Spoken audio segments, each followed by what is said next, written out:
Et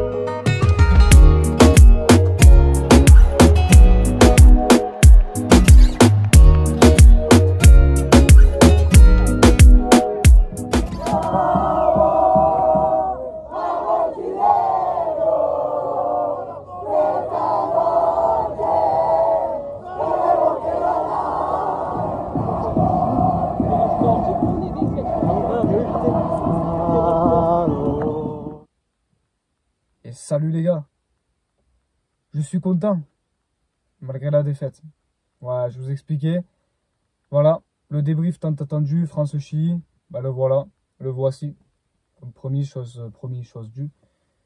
On va montrer déjà l'écharpe, parce que j'étais au stade, ça je vous ai expliqué. Donc ça a été déjà aussi plus simple de pouvoir expliquer ce qui s'est passé précisément. Mais voilà, Chili, on va le garder là juste à l'épaule, au moins avec les supporters qui ont été incroyables, la ferveur qui était superbe. Les Chiliens, ils ont été là, ils ont répondu présent.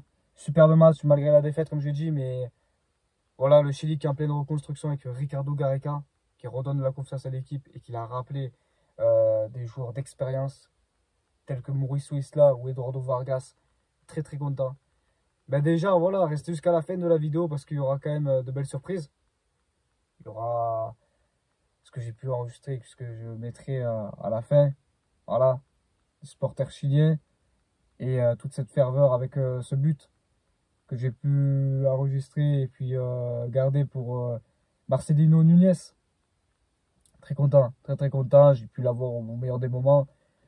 Mais quel match, quel match. Je suis très content malgré la défaite parce que voilà, c'est ces deux équipes, surtout la France, c'est une équipe qui est incroyable. Et puis je suis français, mais bon, j'ai le Chili dans le cœur. C'est un pays que j'apprécie énormément, tout particulièrement. Et voilà, l'ambiance chilienne a été là, la ferveur a été là, latino, en général, ils sont juste incroyables. Mais là, ils ont donné de la voix. Il y en a quand même eu pas mal, hein. Je dirais, il y a eu beaucoup de Chiliens qui venaient de Santiago. J'ai quand même parlé un petit peu avec eux. Donc peut-être que Temuco même, Tocopila ou Antofagasta, par exemple. Mais la grande majorité, c'était Santiago. Il y en a beaucoup qui venaient carrément du Chili, qui s'étaient déplacés du Chili pour venir carrément voir un match amical en France. C'est quand même vous dire la détermination et l'amour qu'ils ont pour le football. Donc ça me fait plaisir. C'est très très bon en tout cas. Et voilà, en tout cas, ils sont très très sympas. Vous avez vu à la miniature, c'est avec des Chiliens, très très gentils en tout cas. Voilà, s'ils voient la vidéo, dédicace à eux. Et voilà, vraiment, c'était incroyable. Incroyable. Moi je dis, le Chili est en reconstruction avec Gareca, il redonne de la confiance à cette équipe. On le voit, même Vargas, hein, depuis qu'il est revenu en sélection, il donne tout malgré ses 35 ans bientôt. Enfin, il a 34 ans encore, mais il essaie de tout envoyer. On dirait un peu le Paulo Guerrero du Chili. Mais ça me fait plaisir. Parce que il marque, il marque, il marque. Et il aurait pu, alors putain, il aurait pu marquer. Il aurait pu marquer ce but-là, à la tête.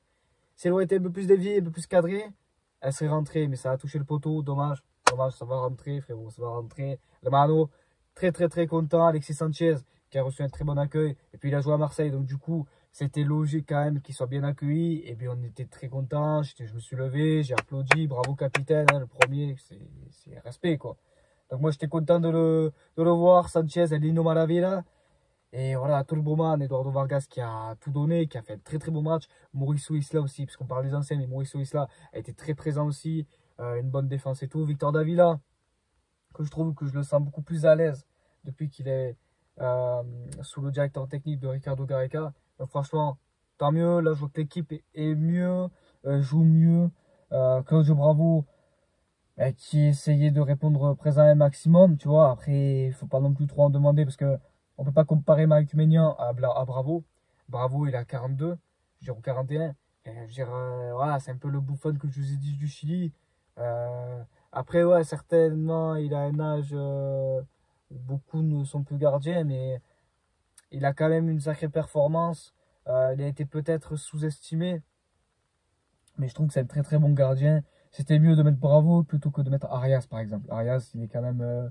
c'est pas un manque de respect ou quoi, mais il a un peu moins de performance. Il est un petit peu moins performant que Claudio Bravo, surtout Cortés. Cortés, je pense que c'est l'avenir du gardien chilien, quoi. Donc, il a beaucoup joué les matchs de qualification à Cortés, donc je pense que ça serait le mieux s'il faut jouer.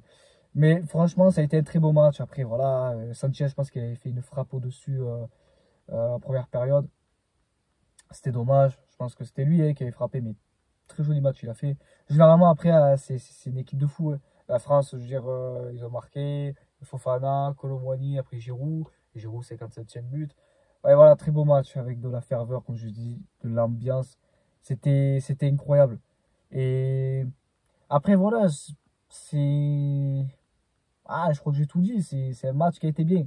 Malgré la défaite 2-3 pour le Chili, mais franchement, c'est un sacré match. C'est un sacré match. Le deuxième but d'Osorio était joli, tu vois. Au moins pour redonner un peu de la joie à nos supporters chiliens. Premier but d'ailleurs que j'ai pu avoir, et de toute façon, vous verrez à la fin, c'est Marcelino Nunez. Je ne m'attendais pas du tout. Et en tout cas, ben, ça a fait ouvrir le score de ce match. Je vois que le Chili, comme je vous ai dit, sont beaucoup plus performants et reste à voir la Copa América en espérant que quand même ils donneront un beau parcours. Parce que c'est, je pense, un peu le groupe de la mort. Pourquoi? Parce que le Pérou sont au même niveau que nous. Ils ont gagné d'ailleurs à leur match amical contre République Dominicaine, 4-1. Donc, même le Pérou, je sens en reconstruction après le départ de Juan Reynoso. Donc, avec Jorge Fossati. Donc, il faudra vraiment voilà, essayer de rester concentré pour la Copa América. Et pour les matchs de qualification surtout, parce qu'on va attaquer l'Argentine et après la Bolivie. D'abord, on va se déplacer en Argentine, comme je vous ai dit, et après, on va jouer contre la Bolivie au Stade National de Chile. Donc là, il faut vraiment, c'est l'opportunité. On a l'opportunité voilà, de pouvoir tout donner, de pouvoir gagner des matchs. Et surtout la Copa América, comme je vous l'ai dit, Pérou, ils sont au même niveau que nous, plus ou moins, ils ont les mêmes performances, ils se sont reconstruits. L'Argentine, ben, c'est l'Argentine, quoi. Il faut vraiment tout donner. Là, on réfléchit plus, on donne tout, comme on a fait hier, malgré la défaite. Et après, on jouera le dernier match contre le Canada. Donc, et même là, le Canada, il ne faut pas non plus trop les sous-estimer parce qu'ils peuvent tout donner aussi lors de cette Copa América. C'est la première Copa América de l'histoire, si je ne me trompe pas. Donc, pour le Canada, il faudra tout envoyer. Et voilà, comme je vous ai dit, le match de France-Chili a été vraiment beau.